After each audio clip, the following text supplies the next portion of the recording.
नमस्कार भक्तगणांनो. आज ऐकूया अशा एका चमत्काराची कथा, ज्याने संपूर्ण जगाला दत्तभक्तीचा प्रकाश दिला. ही आहे श्री स्वामी समर्थ महाराजांच्या प्रकट दिनाची कथा. दत्तात्रेयांचा तिसरा पूर्ण अवतार. खूप वर्षांपूर्वीची गोष्ट आहे. महाराष्ट्रातील कर्दळीवनामध्ये एक प्राचीन दाट जंगल होतं.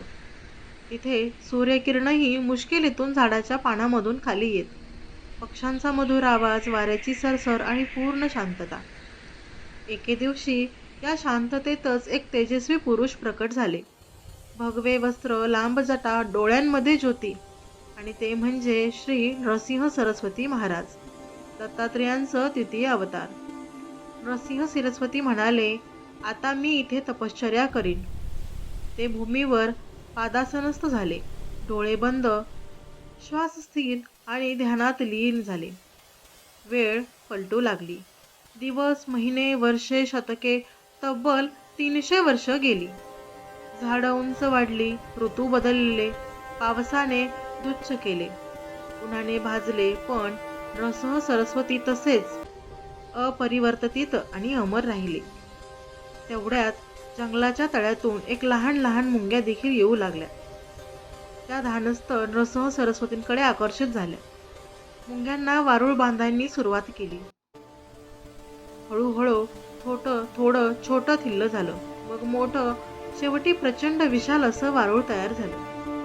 नरसिंह सरस्वती पूर्णपणे आत सामावले. वारुळाच्या भिंतीमधून सोन्याचे तेजोमय किरण बाहेर पडू लागले. दैवी शक्तीच तिथं जशी जाणवू लागली. इसवी सन 1459 मध्ये नरसिंह सरस्वती गंगापूरला येऊन निर्गुण पादुका प्रस्थापित करून कर्दळीवनात परतले आणि अदृश्य झाले, वारुळात सामावले. आता दुसऱ्या बाजूला एक साधं महाराष्ट्राचं गाव. एक गरीब लाकडतोड्याचं कुटुंब होतं. भाकरी, भाजी, त्यावरच त्याची दिवसभराची कमाई होत असे.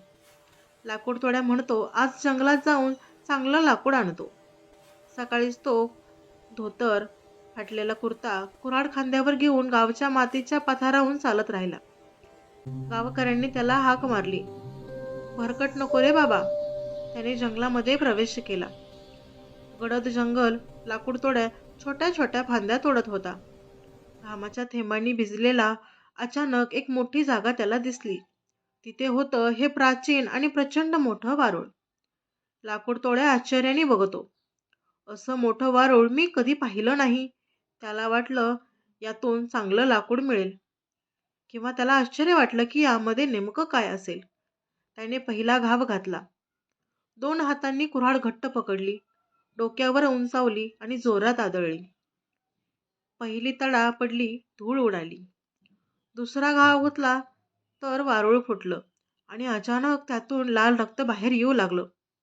लाकूडतोड्या हादरलाच. हे काय? वारुळातून रक्त?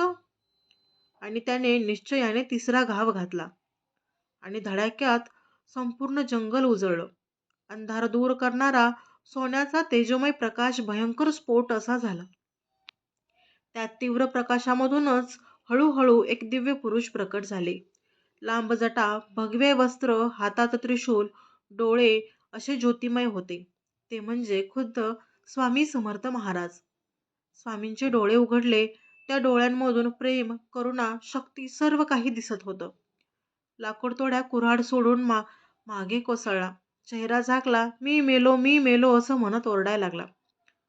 स्वामी समर्थ शांतपणे म्हणाले, भय नको रे बाबा, भय नको. उजवा हात अभय मुद्रेत केला. सोन्याचं तेज लाकूडतोड्यापर्यंत पोहोचलं. लाकूडतोड्या चेहरा उघडला आणि स्वामींच्या दर्शनाने अश्रुधारा वाहिल्या. हात जोडले आणि म्हणाला, महाराज क्षमा करा. स्वामी समर्थ हसले आणि पायी चालायला लागले. जंगलातून बाहेर आले. मातीच्या पथावर प्रत्येक पावलाला तेजेचा ठसा उमटू लागला. नदी ओलांडली. मासे आनंदाने उडी मारायला लागले. डोंगर चढले तेव्हाच सिंह, वाघ त्यांना सगळे सलाम ठोकू लागले. गावात पोहोचले तर मुले धावली, स्त्रियाही त्यांच्या चरणी पडल्या. मंगळवेढ्याला नदीकाठावर भक्त, तसेच त्र्यंबकेश्वरला गजानन महाराज व साईबाबांना दीक्षा, पंढरपूरला विठ्ठल दर्शन आणि सोलापूरला गावकऱ्यांसोबत भोजन त्यांनी केलं आणि 1856ला ते अक्कलकोटला आले. अक्कलकोट गावात त्यांचा दाखला झाला. तिथेच वर्षानुवर्षे भक्तांची त्यांनी सेवा केली. चमत्कारांची थार, जसं की आजारी बरे केले, आंधळे डोळे मोकळे केले, दुष्काळात पाऊस आणला, असे अनेक चमत्कार त्यांनी तिथे घडवून दाखवले. आणि शेवटी 1878 मध्ये समाधीमध्ये समाधिस्थ झाले. ही होती आपल्या स्वामी समर्थ महाराजांची चमत्कारी अशी प्रकट कथा. माहिती जर आवडली असेल, ही कथा जर आवडली असेल, तर कमेंट बॉक्समध्ये श्री स्वामी समर्थ लिहायला विसरू नका. धन्यवाद मंडळी. भेटूया पुढच्या विषयी आणि पुढच्या व्हिडिओमध्ये. तोपर्यंत धन्यवाद.